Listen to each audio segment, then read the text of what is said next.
Magandang umaga po sa inyong lahat.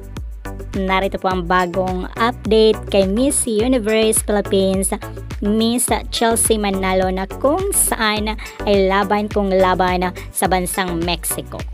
At laging inaabangan ng lahat sa kanyang mga pasabog sa Miss Universe 2024. At sa katunayan po, isa siya sa pinili ng isang kandidata na mag-uuwi ng corona ng Miss Universe 2024 dahil iba daw ang dating nito at bumubuga ng apoy at may kakaibang dating ang pambato ng Pilipinas na si Miss Universe Philippines, Chelsea Manalo.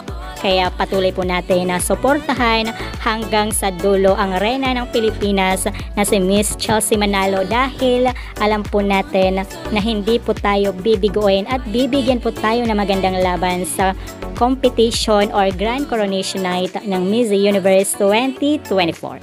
At patuloy din po tayong nakatutok sa channel na ito para sa iba pang updates. Maraming salamat po.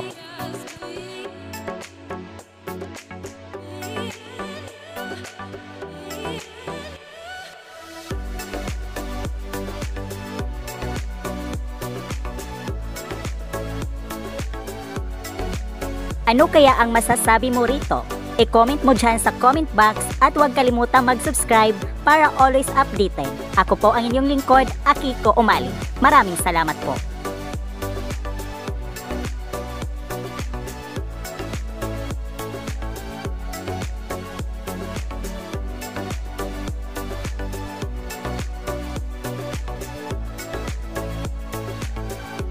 Kung bago ka lang sa aking channel, huwag kalimutang mag-subscribe and click the bell para always updated sa bagong kaganapan.